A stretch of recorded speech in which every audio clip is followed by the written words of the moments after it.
E a Auren, hein? Deu uma subida forte nesses últimos dias. Será que agora vai? Depois dessa queda tão forte e de tantas incertezas, né? Principalmente com a questão da lucratividade dela, que vem sendo bem questionada, e a questão da fusão com a AES, se vai trazer bons resultados. Então, nesse vídeo, vamos dar uma olhada na empresa, principalmente no Price Action, né? Que é o gráfico, o que o mercado está fazendo com o preço da ação, para tentar entender se realmente chegamos no fundo e agora vai, ou ainda é só um repique para mais uma pernada de baixa.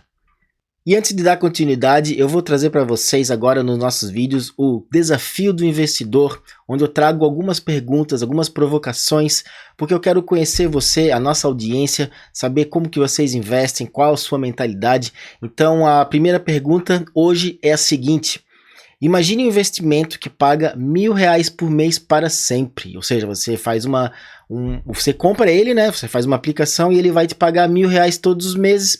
E considera que isso vai sendo corrigido pela inflação conforme o tempo passa.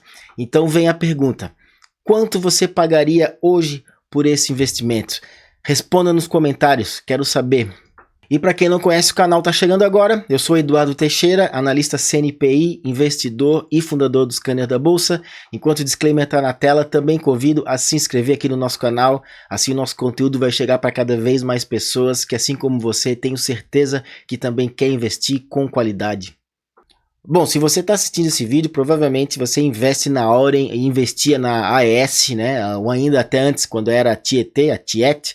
Então você já está bem a par dessa fusão, né, que está acontecendo nas duas empresas. Para falar de fundamentos, de preço justo, de valuation, né, e lucros, é bem complicado nesse momento porque está tendo essa fusão das duas empresas e a gente não tem ideia ainda exatamente como que esse negócio vai ficar em termos de margem de lucro, de retorno sobre o patrimônio, né? Então a gente precisa esperar essa poeira baixar, esse negócio amadurecer. Como são duas empresas muito grandes, essa fusão ela vai ser demorada, então até a gente entender esses números vamos ter que aguardar, eu imagino pelo menos mais 1 a 2 anos, né, até a gente entender como que vai ficar essa nova empresa.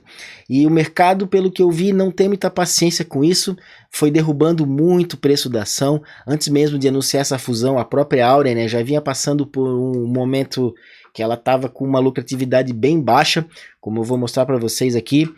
O ROI, né, que é o retorno sobre o patrimônio, ou seja, é o lucro que a empresa tem em relação ao patrimônio líquido. Vejam que o lucro está, esse valor, né, está em 2%, é muito baixo. Ele chegou a estar negativo porque a empresa estava apresentando prejuízo, né? Então é um valor muito baixo. Um ROI bom seria 15% para cima, né? A gente tem várias empresas do setor de energia elétrica que estão com ROI de 25%, então 10 vezes mais. Elas estão entregando um lucro 10 vezes maior do que a Auren em relação ao patrimônio líquido da empresa.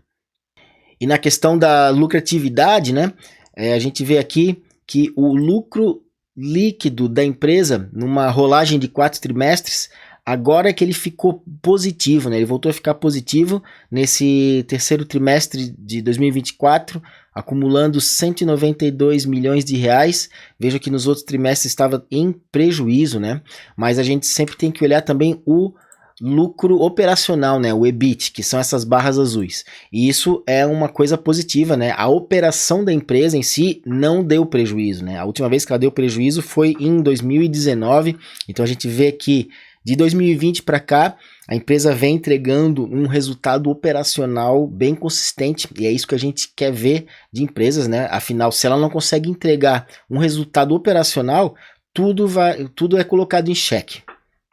E falando do patrimônio, esse é o patrimônio ainda somente da Auren, né? A gente tem um patrimônio de 8 bilhões de reais, então isso aqui nos próximos trimestres vai ser atualizado, provavelmente vai dar um grande salto aqui, que vai ser justamente quando vai entrar o negócio da AES, né? Vai ser incorporado, então isso aqui vai mexer muito nos múltiplos da empresa, então a gente realmente tem que aguardar para fazer uma análise fundamentalista mais confiável, né? Então, como eu falei, o que nos resta nesse momento é dar uma olhada no price action, no mercado, como que o preço da ação vem reagindo, né? A oferta e demanda constante da bolsa. E é isso que a gente vai olhar agora. Esse é o gráfico então da Auren. Vejam que ela chegou a um topo histórico no ano passado em R$ 13, desde então ela chegou a cair 26%, né? Foi uma queda muito expressiva, principalmente nos últimos meses, foi ladeira abaixo, ela perdeu a mínima que ela fez aqui em 2022, né, que foi na faixa dos 9,94, então ela chegou a bater na semana passada, ela fechou numa mínima de 9,73, né? E nos últimos dias ela fez essa forte alta, mandando esses 3 candles muito fortes. Então vamos dar uma investigada um pouco mais fundo nisso. O que eu gosto de olhar são 2 indicadores, é o índice de força relativa e o OBV. O OBV é o saldo de volume, né? Então esses 2 indicadores, eles são osciladores e a gente consegue pegar as tais das divergências. As divergências são quando a gente tem aqui no gráfico do preço um novo fundo, né? Então ela fez um fundo descendente aqui, só que no índice de força relativa, vejam que ela subiu, né? Então tem essa divergência, assim como no OBV também, tá? No saldo de volume. Então o volume da negociação aumentou dos dias positivos, né? E a força relativa também subiu, né? Então isso aqui a gente tem uma divergência clara por 2 indicadores, né? Então, principalmente no índice de força relativa, ele é bem poderoso e a assertividade dele costuma ser grande. Agora, vai realmente virar e ter uma nova tendência, né? Isso a gente ainda não consegue descobrir. A gente precisa aguardar mais confirmações, principalmente aqui, ó. Vou dar um zoom para ficar mais didático. A gente poderia traçar uma resistência mais ou menos aqui. Então a gente vê que já fechou acima, né? E no índice de força relativa a gente também traça uma resistência no mesmo lugar onde teve esse topo, né? No gráfico de candlestick. Então também rompeu. No OBV a gente ainda não tem esse rompimento, mas ele está iminente, né? Então o volume é muito importante. O OBV, para quem não conhece, é super simples, ele trabalha com o volume negociado diariamente. Então quando fecha em alta, né? Ou seja, quando faz um candle branco ou verde, o valor do volume negociado naquele dia é somado ao valor que está acumulado. E quando fecha em queda, né, um candle preto ou vermelho, ele é subtraído. Assim a gente tem então o saldo de volume, né, acumulado, e ele vai sendo então adicionado valores de volume ou subtraído conforme o movimento de preço. Porque a gente sabe o que faz preço movimentar é o volume, né, a quantidade de pessoas que estão ali comprando ou vendendo, né, que estão empurrando o booking, né, empurrando a força contrária para longe, né, para fazer então o preço mover. E a gente também consegue colocar figuras técnicas, né, como por exemplo suportes e resistências nesse gráfico, assim como a gente identificar pontos de divergência, como eu acabei de mostrar para vocês. Bom, resumindo, o papel deu uma boa reagida, como a gente pode ver, um candle desse tamanho de compra a gente teve a última vez aqui, né, foi um sinal falso. Estava em cima da média 200, né? Ainda tem isso. Mas aqui ainda precisaria confirmar se realmente vamos ter, né, uma tendência de alta, porque para fazer a reversão teria que fazer esse movimento, fazer uma correção que não seja abaixo dessa mínima, para depois fazer um novo movimento, né? E só quando rompe aqui, ó, quando passa essa máxima desse primeiro pivô, desse primeiro topo que ele fez, aí aqui nesse momento é que a gente vai ter a confirmação de uma tendência de alta, né? Então, para confirmar uma tendência, realmente a gente paga esse preço, né? Todo esse preço desse caminho que a gente deixou de aproveitar, todo esse momento, né? Mas, segundo a análise técnica, esse é o momento mais seguro para você estar comprando as ações da Auren, né? Agora, voltando pro fundamentalista, né? Uma coisa que a gente pode ver, como eu falei, os fundamentos, né, vão mudar bastante, então a gente precisa aguardar essa atualização, mas falando de PVP, né, o preço sobre o valor patrimonial, realmente a empresa está muito descontada, está negociando abaixo da metade do seu valor, né, então isso aqui realmente chama muita atenção e com certeza tem investidor de valor, né, que está aproveitando e acumulando ações da Auren nesse momento por conta desse desconto sob a ótica do patrimônio. Porque quando a gente olha os outros fundamentos, né, como eu mostrei, o ROI está baixíssimo, por causa disso o PL vai lá em cima, né, porque o preço da ação está sendo comparado com um lucro muito pequeno, né, então um PL de 19 para uma empresa de utilidade pública, né, do setor de energia elétrica é realmente muito alto, né?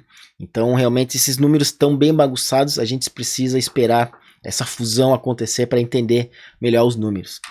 E para terminar falando de dividendos, né, sempre é bom comentar, vocês já sabem, no ano de 2023 ela pagou um dividendo muito desproporcional, isso aqui acabou bagunçando bastante o gráfico, a gente não espera ter valores assim, né?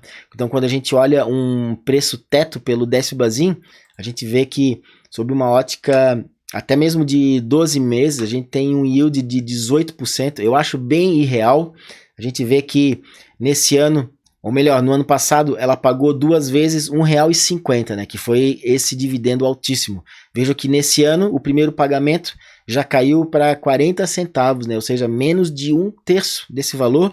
A gente espera que ela ainda vai fazer um outro pagamento ainda esse ano, se ela for seguir esse padrão de fazer 2 pagamentos por ano. Então, até agora, nós temos 40 centavos anunciados em 2024, o que está representando um yield de 3,70% em relação ao preço atual das ações, então é um yield bem pequeno. Também, como eu falei, aqui a gente vai ter que esperar esse negócio maturar para a gente entender como que vai ficar a dinâmica do ponto de vista de dividendos. Então, no meu ponto de vista, a Auren, apesar de ser uma empresa do setor de energia elétrica, que é um setor tipicamente que está presente na carteira de dividendos, né, de muitos investidores, ela nesse momento, como está com essa transformação, ela seria mais para uma tese de valor, né, uma tese para você aproveitar a valorização das ações, especialmente com essa forte queda que ela teve, né, com o preço bem deprimido, como a gente vê em relação ao patrimônio líquido, e eventualmente a valorização dessas ações e lá na frente o negócio maturando e voltar a gerar lucro com consistência, vai acabar entregando dividendos. Então se você entra a um preço muito baixo, como está hoje, provavelmente o seu yield lá na frente vai ser bem gordinho. Então é isso, pessoal, espero que tenham gostado desse vídeo. Comentem também se vocês gostam da Auren, se estão investindo nela ou não, ou se preferem outras empresas do setor de energia elétrica. E convido a conhecer o Scanner Pro, que é essa ferramenta cheia de recursos que vai ajudar você a investir melhor, tenho certeza. Nós temos carteiras recomendadas, carteira dividendos e carteira valor, além de diversas outras ferramentas que auxiliam quem investe de forma independente, né? Quem negocia ações por conta própria. Então convido todos a conhecer essa plataforma. Você pode testar por 7 dias sem compromisso. Link está nos comentários e na descrição desse vídeo. E também, mais uma vez, convido a se inscrever aqui no nosso canal, é muito importante para a gente. E também dar uma passadinha no nosso Instagram e no Telegram. Muito obrigado, um abraço e até mais.